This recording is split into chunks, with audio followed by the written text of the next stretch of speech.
SLBC టన్నెల్లో ప్రమాదం జరిగి 8వ రోజు దగ్గరికి వస్తుంది. ఇవాళ దాకా కనీసం ముఖ్యమంత్రి గారికి అక్కడికి పోయేందుకు తీరికలేదు. ఢిల్లీకి వెళ్ళి ఇన్ఛార్జీల మీటింగులు, గుళ్ళు బళ్ళు పూజలు పునస్కారాలు, చిన్నప్పటి దోస్తులతోటి చిట్ చాట్లు, ఇవి తప్ప ఈ రాష్ట్ర ప్రభుత్వంలో సీరియస్నెస్ అనేది కనబడతలేదు. ప్రజల దృష్టిని ప్రజల అటెన్షన్ని ఇట్లాంటి సమస్యల నుంచి మరల్చేందుకు నోటికి ఏది వస్తే అది మాట్లాడడం మొదలు పెడతా ఉన్నాడు రేవంత్ రెడ్డి. ఆయనే ఒప్పుకుంటున్నాడు, నా మంత్రులే నన్ను సరిగా పనిచేయనిస్తలేరని.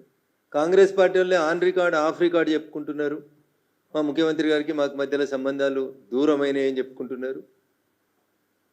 ఏదో కులగణన అని చేసి ఆఖరికి సొంత పార్టీలోనే బీసీల హక్కుల కోసం కొట్లాడితే ఎమ్మెల్సీని బయటికి పంపించుకునేటువంటి దుస్థితి కాంగ్రెస్ పార్టీది. రాహుల్ గాంధీ అసలు అపాయింట్మెంట్ లేనే లేదంటే ఢిల్లీకి పోయి రాహుల్ గాంధీని కలిసినామని వాళ్ళే చెప్పుకున్నారు తప్ప నిజంగా రాహుల్ గాంధీని కలిసి ఒక్క ఫోటో ఎందుకు బయటికి రాలేదన్న? 2 గంటలు చిట్చాటి చేస్తుంది ముఖ్యమంత్రి గారికి 23 తుగ్లక్ రోడ్లో, కానీ రాహుల్ గాంధీని కలిసిన ఒక్క బొమ్మ బయటికి రిలీజ్ చేయడం రాలేదు. ఇక నేను నీ పార్టీ వాళ్ళు నమ్ముతురా నమ్ముతలేరా, నీ పరిస్థితి ఏందనేది ఒకసారి ఆలోచించుకోవాలి. వీడికి 10 సార్లు కేబినెట్ విస్తరణ జరుగుతుంది, పిసిసి కమిటీ జరుగుతుంది, ఏఐసిసి పెద్దలతో చర్చిస్తున్నామని చెప్తాడు. అరే నీ కేబినెట్ నిన్ను ఎక్స్పాన్షన్ చేసుకునేందుకు నీ పార్టీ నీకు అధిష్టానం అనుమతిస్తలేదు. దానికి నీ ముచ్చట్లు. మహేష్ కుమార్ గౌడ్ గారు కూడా ఉత్తరాలు రాస్తున్నారు, ఈ మధ్యలో పేపర్లలో ఆర్టికల్ రాస్తుండన్న. ఈ ఆర్టికల్ మాకు కాదు రాయాల్సింది మహేష్ కుమార్ గౌడ్ గారు. మీరు రాయాల్సిన ఆర్టికల్ ఎవరికి, ఉత్తరం ఎవరికంటే రాహుల్ గాంధీ గారికి రాసి, తెలంగాణలో 55% బీసీలు ఉన్నారని చెప్తున్నాయి మా లెక్కలు, ముఖ్యమంత్రిని బీసీని చేయమని ఉత్తరం రాయి.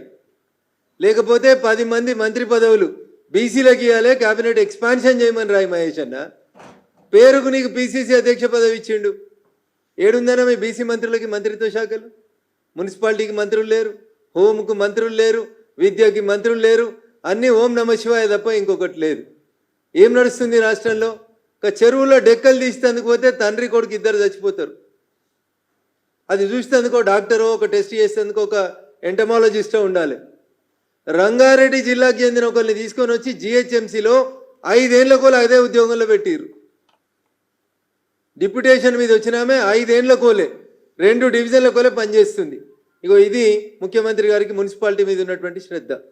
జిహెచ్ఎంసీలో ఎక్కడ చూసినా దోమల పంచాయతీ తప్పితే ఇంకొకటి లేదు. అందుకని చెప్పి ఆ ఎంటమాలజిస్ట్ మీద చర్యలు తీసుకుంటాడా తీసుకోడా అని చూస్తే కమిషనర్ 4 రోజుల నుంచి చూస్తున్నా, 2-3 కాంట్రాక్ట్ ఎంప్లాయీస్ మీద చర్య తీసుకొని 2 ప్రాణాలు పోతే మున్సిపాలిటీలో సంబంధం లేదు, చర్య లేదు. మున్సిపాలిటీలో పనిచేసేటువంటి కాంట్రాక్ట్ కార్మికులు గుర్రపు డెక్కలు తీసేందుకు చెరువులకు పోతే వాళ్ళ ప్రాణాలకు విలువ లేదు. నా జిల్లా అని బాగా మాట్లాడుకునేటువంటి ముఖ్యమంత్రి సొంత జిల్లాలో ఎస్ఎల్బిసి టన్నెల్లోకి పోయినటువంటి కార్మికులు చచ్చిపోతే 8 రోజుల నుంచి ఆ టన్నెల్ దగ్గరికి పోయేందుకు ఓపిక ముఖ్యమంత్రికి లేదు.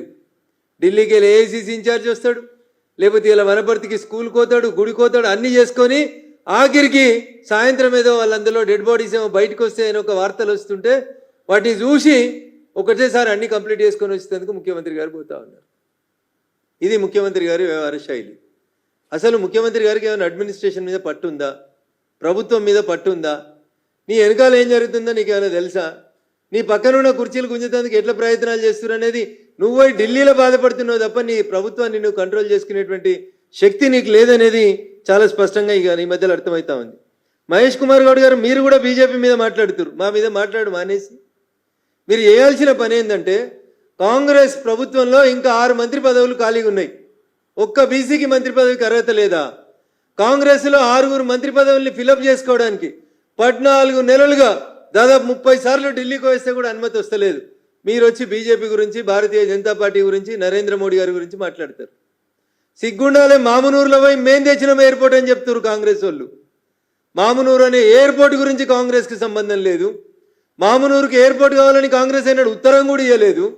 గతంలో జ్యోతిరాదిత్య సింధియా గారు మంత్రి ఉన్నప్పటి నుంచి భారత ప్రభుత్వం నరేంద్ర మోడీ గారి నాయకత్వంలో మామునూరు ఎయిర్పోర్ట్ కోసం ప్రయత్నం చేసింది.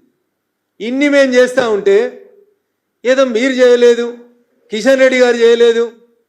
కిషన్ రెడ్డి గారు కేంద్ర కేబినెట్లో మంత్రి గుండి చేస్తేనే కదా ఈ రాష్ట్రానికి 4 పైసలు వచ్చినాయి, 4 ప్రాజెక్టులు వచ్చినాయి అనేది రేవంత్ రెడ్డి గారికి తెలియదా?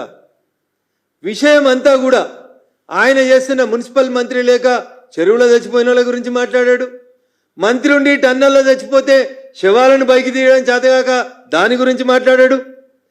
బీసీ కులగణనకు సంబంధించి రిపోర్ట్ వస్తే మాట్లాడిన బీసీ ఎమ్మెల్సీని తీసి బయట పారేస్తాడు. 6 మంత్రి పదవులు ఖాళీగా ఉంటే మంత్రుల్ని నింపుకునే చేత కాదు. ఆఖరికి బతిలాడి చేర్చుకున్నటువంటి టీఆర్ఎస్ ఎమ్మెల్యేలు మొన్న ఒక ఆయన కంప్లైంట్ ఇచ్చిండు, నాకు నవ్వాలను ఏడవాలని అర్థం కాలేదు. గద్వాల ఎమ్మెల్యే పోయి కాంగ్రెస్ వాళ్ళు నా బొమ్మనాల ఫ్లెక్సీల మీద పెడుతుర్రని కంప్లైంట్ ఇచ్చారు. గద్వాల ఎమ్మెల్యే పోయి ముఖ్యమంత్రితోటి కండువా కప్పించుకున్న గద్వాల ఎమ్మెల్యే పోయి పోలీస్ స్టేషన్లో కంప్లైంట్ ఇచ్చి కాంగ్రెస్ పార్టీ వాళ్ళు నా బొమ్మను తీసుకుపోయి ఫ్లెక్సీలో పెడుతుర్రని పోలీస్ స్టేషన్లో ఎఫ్ఐఆర్ నమోదు చేయించారు. అంటే ఏమర్థమవుతుంది రేవంత్ రెడ్డి? రేపో మాపో టీఆర్ఎస్కి వచ్చినటువంటి 10 మంది ఎమ్మెల్యేలు తిరిగి టీఆర్ఎస్కి పోయేటువంటి ప్రయత్నాలు జరుగుతున్నాయి. నీ ప్రభుత్వాన్ని కూల్చేందుకు కుట్ర జరుగుతుంటే అటెన్షన్ డైవర్షన్ కోసం కిషన్ రెడ్డి గారిని తిడుతున్నావు తప్ప కిషన్ రెడ్డి గారికి నీకు పోలిక ఎక్కడిది? నమ్మిన సిద్ధాంతం కోసం చిన్ననాటి నుంచే భారతీయ జనతా పార్టీలో పుట్టి పెరిగి ఎదిగి ఈ పార్టీ కోసం దేశం కోసం పనిచేస్తున్న నాయకుడు కిషన్ రెడ్డి గారు. నీలాగా పదవుల కోసం అవసరాల కోసం పార్టీలు మారి ఏ పార్టీ నాయకత్వాన్ని అయితే బాగా తిట్టినవో అదే పార్టీలకు ముఖ్యమంత్రి కాలేదు. కిషన్ రెడ్డి గారు సౌమ్యుడు, మంచోడు, నిరంతరం ప్రజల కోసం పనిచేసేటువంటి నాయకుడు. ఆయన తిడితే ఏమొస్తుంది? ప్రాజెక్టుల మీద చర్చకు రమ్మని నేను 4 సార్లు అడిగిన మీ కాంగ్రెస్ పార్టీని. దేని మీద వస్తారు? మళ్ళీ నిన్న మీ పిసిసి ప్రెసిడెంట్ కూడా మాట్లాడుతున్నాడు ఐటీఐఆర్ గురించి. జరేందో చెప్పుర్రన్న ఐటీఐఆర్ తీసుకురాని, మన్మోహన్ సింగ్ మంజూరు చేసిన ఐటీఐఆర్ తీసుకురాని. ఏముందో కాగితం మీ దగ్గర? ఏం చేయాలని రాసిరో ఐటీఐఆర్లో తీసుకురాని. ఏం చేసినో మీరు వచ్చినాక మేమేం చేసినామో ఒకసారి ఐటీఐఆర్ మీద చర్చకు రాని. ఇవి ఏమి లేవు. ఉత్త గాలి గత్తరు మాటలు తిట్టేసిపోవడం తప్ప. ఇద్దరు డెక్కలు తీసేందుకు పోయి చచ్చిపోతే ఒక ఎంటమాలజిస్ట్ లేదు, ఒక జిహెచ్ఎంసీ కమిషనర్ నుంచి ఒక అధికారికమైనటువంటి స్పందన లేదు. మున్సిపల్ మంత్రి ఎవరంటే ముఖ్యమంత్రి మున్సిపల్ మంత్రి. ఇట్లాంటి రాష్ట్రంలో రేవంత్ రెడ్డి గారి పాలన నీరో చక్రవర్తి లాగా పోతుంది తప్ప ఇంకొకటి లేదు. ఎమ్మెల్సీ పనులు, ఢిల్లీ పనులు, పార్టీ మీటింగులు, చిన్ననాటి దోస్తుల చిట్చాట్లు, పక్క పార్టీ వాళ్ళని తిట్టుడు, ఇవన్నీ అయిపోయినాక 8 రోజుల తర్వాత ఇవాళ ముఖ్యమంత్రి గారికి తీరిక దొరికిందంటే ఒక్కసారి దయచేసి ఆలోచించమని చెప్పి ఈ సందర్భంగా నేను తెలంగాణ సమాజానికి విజ్ఞప్తి చేస్తా ఉన్నాను. పొద్దున్న లేస్తే ఢిల్లీ పోతారు, పొద్దున్న లేస్తే అధిష్టానం అని చెప్తారు. నేను మళ్ళీ అడుగుతున్నా, అరే నువ్వు పక్క పార్టీ అయినా పొద్దున్న లేస్తే మమ్మల్ని నిరంతరం విమర్శిస్తున్నా తెలంగాణ అభివృద్ధి కోసం మేము పనులు ఇస్తా ఉన్నాం, పైసలు ఇస్తా ఉన్నాం, అడిగినప్పుడల్లా అపాయింట్మెంట్ కూడా ఇచ్చారు ప్రధానమంత్రి గారు. సాటు కాదు, బాజాబ్తా బొమ్మ దిగి మరీ ప్రెస్కి ఇచ్చినాం మేము. మరి రాహుల్ గాంధీతో దిగిన బొమ్మ ఏదన్నా? రాహుల్ గాంధీ ఎందుకు కలుస్తలేడన్నా నిన్ను? ఒకసారి ఒక మంత్రిని పంపిస్తారు, నీ ఎంబడి నీ నాయకత్వం ప్రధానమంత్రి దగ్గరికి పోతుంటే ఇంకొకసారి ఇంకో మంత్రిని పంపిస్తారు. నీ మీద విశ్వాసం లేనిది ఎవరికి? ప్రజలకు కాదు. నీ మీద విశ్వాసం లేనిది మీ పార్టీ నాయకులకే నీ మీద విశ్వాసం లేదు రేవంత్ రెడ్డి గారు. ఇంకా తెలుసుకో, కాంగ్రెస్ పార్టీ ఈ 14 నెలల్లో చేసినటువంటి పాలనను చూసి ప్రజలు చాలా బాధపడతా ఉన్నారు. పేన మీకెళ్ళి పోయిలవటమని బాధపడతా ఉన్నారు. ఇట్లాంటి విషయాలన్నింటినీ పక్కదారి పట్టించుకుంటందుకే రేవంత్ రెడ్డి గారు ఇట్లాంటి నోటికి వచ్చినట్టు మాట్లాడుతూ ఉన్నాడు. ఏదైనా ఒక్క విషయం మీద ఈ రాష్ట్ర ప్రభుత్వానికి కానీ ఈ రాష్ట్ర ప్రభుత్వాన్ని నడుపుతున్న పెద్దలకు కానీ అవగాహన ఉందని నేను ఈ సందర్భంగా సూటిగా అడుగుతున్నా. పక్క రాష్ట్రంలో ముఖ్యమంత్రి మాట్లాడుతున్నాడు త్రిభాషా సిద్ధాంతం మంచిది కాదని. దానికి రేవంత్ రెడ్డి కూడా మాట్లాడుతున్నాడు. ఏం తెలుసు రేవంత్ రెడ్డి గారు నీకు? ఈ దేశంలో త్రిభాషా సిద్ధాంతాన్ని తీసుకొచ్చింది ఎవరు?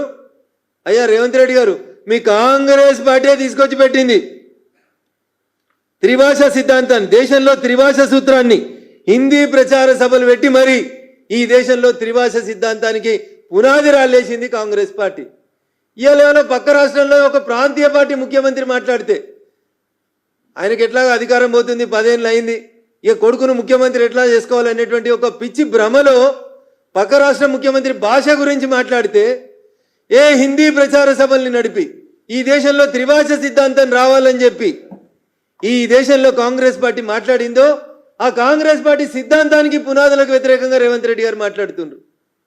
నేను అడుగుతున్నా రేవంత్ రెడ్డి గారిని, అయ్యా మరి ఈ రాష్ట్రంలో 190 మంది ప్రజలకు రాదు ఉర్దూ. ఎందుకు రాస్తున్నారు ఉర్దూ? ఎవరిని అడిగి రాస్తుండ్రు? ఉర్దూను ఎందుకు తెలుగు ప్రజల మీద బలవంతంగా రుద్దుతుండ్రు? పోయి అడుగు తమిళనాడు ముఖ్యమంత్రి స్టాలిన్ని. హిందీ వద్దంటున్నావు కదా, మరి మీ స్కూళ్ళల్లో రెండో భాషగా తెలుగు, కన్నడను, మలయాళము పెట్టు అని అడిగే దమ్ముందా ఈ రేవంత్ రెడ్డికి?